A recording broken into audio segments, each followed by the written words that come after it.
Hi, I'm Jessica Jeans, and this is Linda Tonnesen. We are the co-founders of Growth Groups. Today, we're working on a video series about fear meets God. That's what it's called. And today is part 2. We're discussing how to identify the anxiety that we're having. And that's what we're going to get into. And Linda's going to kick us off here. Hi, Linda. Hi, Jesse. It's good to be back again and talk about this topic that is so rampant in our society today. Last time we talked about two kinds of fear. There's the one kind that is a God-given emotion, and we call that scared, just to differentiate between the two. That is when we're in physical danger or emotional danger, and we have an urge to get out of there, fight or flight. We're supposed to have that one. And when we get ourselves safe, it goes away. But the other kind of fear is the one we want to figure out today. And that is one that just nothing makes it go away, it just lingers. So that is the kind that you know that you have because it grows. It's that feeling in your stomach. It's a dread. It's we call it anxiety for as one of the ways that we can describe it. But it's just an ongoing underlying feeling, even when there's no physical danger.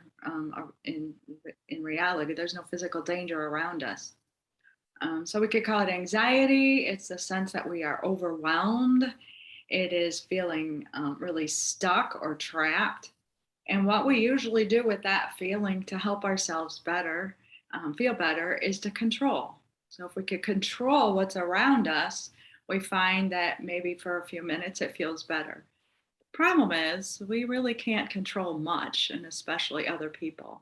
We can't control what's going to happen in the future. So it's an ongoing cycle that we're stuck with of this fear. This is the true fear, right?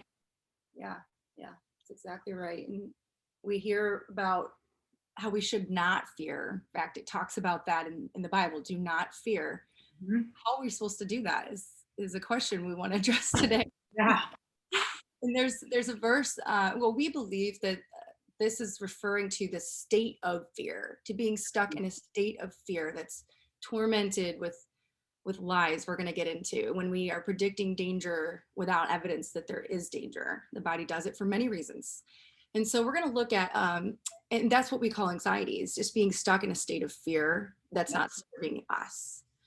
It's not aligned with what's actually happening in the room.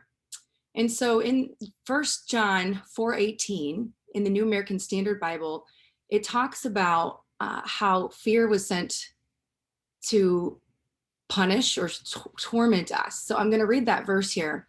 There's no fear in love, but perfect love casts out fear, because fear involves punishment, and the one who fears is not perfected in love. Mm-hmm. And we think that's interesting when we're studying fear, because the original Greek translation of the word fear here is phobos, which means, it's in Greek, means to be put to flight. I don't know if you've heard of fight or flight, anyone who's listening, but it's about getting out of there, escape. Yeah. Yes, all body systems are getting to either fighting through it to safety or getting out. Yeah. So having phobos fear when there's no real threat to our safety, physical or emotional, is what this verse is telling us to resist. If there's not identified threat, you don't need to be in fight or flight.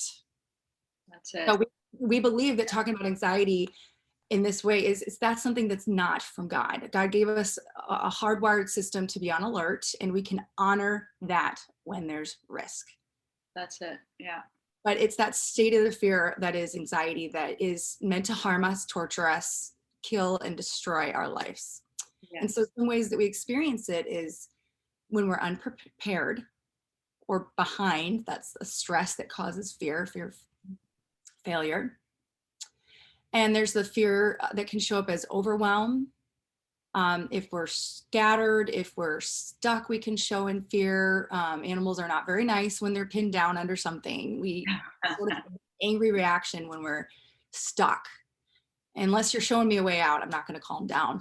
And then there's control and obsession. Those are some other ones. What do you think? Yeah. Yeah, that's exactly it. And so then when God says, do not fear, that's what he's talking about. Don't live in the state of being of, Mhm. um, of this overwhelmed or feeling like uh, dread or doom is coming. And truthfully, when the Bible says that fear was sent to torment us, that's how it torments us because it's just ideas. It's just little voices in our head. It is Satan whispering to us, what if? Or you Mhm. better get it all done. Or It's the nobody. arguments. What's Argument, that? arguments. Yes. Joseph talks about that in the scripture against flesh and blood. Uh, Yes. is spiritual world. It's the arguments in our mind. Yes. So that is the kind of torment. That's why God says, do not fear. He doesn't want us to be tormented with lies. Mhm. Um, and in the end, what our fears are about, always we can find boil down to, if you really figured out what you were afraid of and what would happen, it comes down to our fear is that we're not going to be loved. We're not Yeah, going to be lovable, or we have a fear that we're going to be alone. So right. it's these core beliefs that we find that no matter what we're fearing, if we look at it a little closer, we'll find out what it comes down to. Yeah. So we're going to work on that more next week and even give you some tools to find that, to figure out the root of it. But Yeah. first, we're going to talk about how it just pops up. We don't sit there and think, what am I worried about? We wake up in the morning with this feeling and we're not sure what's going to happen. That's what starts it. It's an uncertainty about how am I going to get through the day? How am I going to get all this done? How are my kids going to get through their spelling test? It starts with what's going to happen that we don't know. So Jess, will you, as a clinical psychologist, you can tell us a lot, you've studied this, of what's going to happen, what happens in our bodies to help give us a clue. We should know what our body's doing, that Yeah. will tell us, oh, I'm feeling fear. Mm-hmm. Yeah. I think we learn it in our schooling, mental health counseling, but also I've experienced it my whole life. And so the best way that you can relate to these examples I'm going to give is just think about what shows up in your body when you're in a state of fear. And so you've got all systems are activated by our automatic nervous system.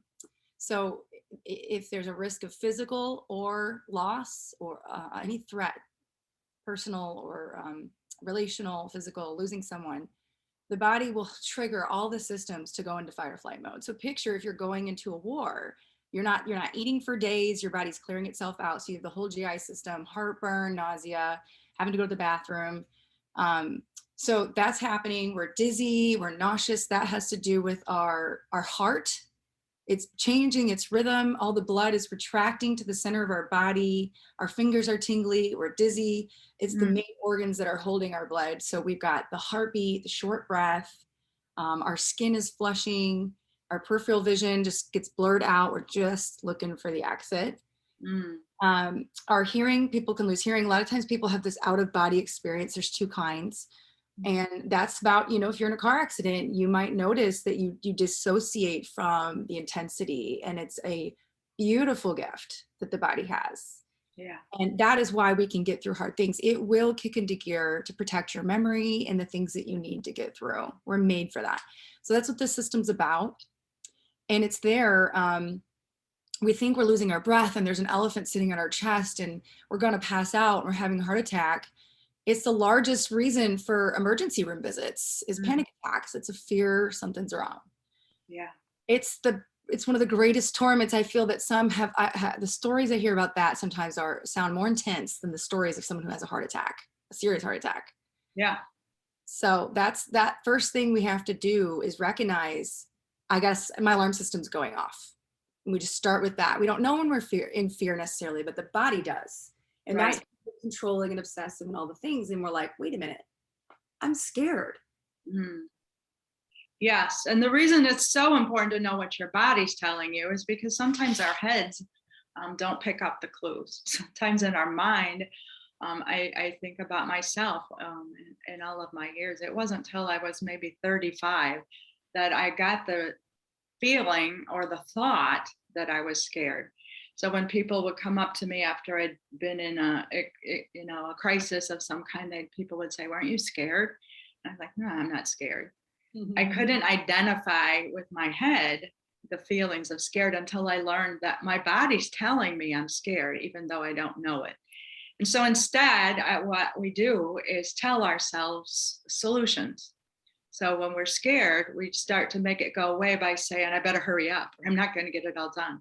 And Yeah. it's all up to me. I got to do this. And it doesn't matter if I get tired, I have to keep going. Um, those are ways that we try to manage our fear without cognitively realizing what we're dealing with, which is fear. So we amp it up, and we try to also to make people do things the way we want it done, so that we can control how it's going to be, the end result, so we can stop feeling fear. And the whole time along the way, we might not have even really known that's what we were doing. It's an instinct to get safe. Mhm. And we find even our kids get scared, and feel this fear, and live with this anxiety. They do. They're Yeah, and you've seen a consistently. lot of kids in your practice. Mhm. How do you know that they're feeling fear? Because they don't know how to put that into words. Yeah, I'll tell one example. It can vary, and sometimes it's under anger. We were at the park the other day, and there was a boy that was pushing my sweet little boys, and I was just thinking, you're being bullied. Get away from this boy. But I saw the more that I jumped in and joined that he didn't know how to ask to play, and this was his, I think, anxious behavior. He was trying to get connection. So that's one way is kids can be mean. They can be Oh, hurtful. And that's just their way of trying to process this feeling they can't understand. Another way that we commonly see is questions. yeah. Part of that activating the nervous system is telling the frontal brain, which reasons and plans and thinks of the future. It creates plans again. Mm. It's going fast. So it's you can consider this a physical symptom that you're having when your thoughts just start going in cycles. Mm. That's what kids do. They start questioning. They want more control of the day. And so it's this element, it's like an illusion of control by predicting the future. Yeah. We have that too. And the thing is that kids are so unedited because they're working out of that reptile brain with memory and reaction and reflex. And the brain grows forward up through your 20s. So there's a lot of time there into the mid-teens where there's not a whole lot of planning and reasoning going on, but there's reactive Mm. reaction. Mm. And so that's children and that's adults in fight or flight. The frontal lobe is not activated. It's just, you shut down all energy and all systems that aren't needed to get out. You don't need, animals don't need thinking processes to figure out how to get out of danger. It's Mm. primal. So Oh, that's what, will I fail my math today? Will I have to ask the teacher for help? Will I get called on? When do I get to go outside? Do I have to do homework now? What's for dinner? Why are you cleaning? mm. They're trying to get their bearings and some control. Yeah. And when we give them choices and such, we can use it within, we make our limits and then we give some choices so they feel some power in their day. Mm. Same with humans, adults. Yeah, true. I was just thinking that. I feel that way sometimes too. Choices. So, that's the kids' examples. An example that I've seen, if someone comes to me and says, I don't know what's wrong with me, I can't get anything done. I wake up in the morning, I make list after list. I feel so good. I'm ready to conquer the day. And by the time I go to bed, I realize I didn't do one thing on my list. I just chased around all the fires, put out all the fires. So, what we want to say about that is, so what are you afraid of? You got your list, you got your goals. What are you afraid of? What it comes down to, a lot of times in that situation, it might be a fear of imperfection. If I did what's on my list and I didn't do it well, then I'm afraid that I'm not good enough. Mm-hmm. So the way that we subconsciously manage that fear is to just don't do the list, then you can't fail. Yeah. So that's one way that it hides from us, but we can boil it down when we see our behaviors. Yes. Yeah. Yeah, I don't know, Jesse, have you ever seen those kind of things where it doesn't look like there's anything to be afraid of, but there is? I mean, I could speak for myself on that one. That woman who will work really hard and try to do it all, and maybe not trusting people in my life to be able to help me do it. and then Mm. I'm overwhelmed. So it's the amount that I take on. And this is a common story for a Mm-hmm. It sure is. it's this subconscious process of, oh, I'll just get that done. I'll just toss it in the list and I'll get through it. And so there's questions sometimes that she can ask is, does she feel she has help? What is she afraid of? Does she ask for help? I Overwhelm could, is a clue of something. Is it yeah, deep? What's the deeper piece there? Maybe it's that she's not doing enough. She's not good enough. She's not valued.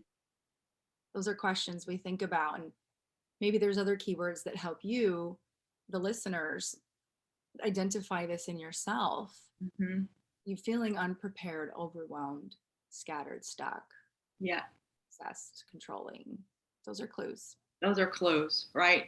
And so recognizing your patterns, your fears, and then putting a name on it. I'm afraid of, what are you afraid of? What is it? I'm afraid of um, everybody leaving me. I'm afraid of being alone. I'm afraid that people are going to see how imperfect I really am. To Yeah. find those labels of what we are afraid of is the first step in overcoming fear and anxiety. It's the first step of moving towards what God says when He says, do not fear. So today we want to just give you a challenge to watch your behaviors and see if you can take a breath in the middle of it, or sometimes it has to be afterwards if it's a if it's a spiral.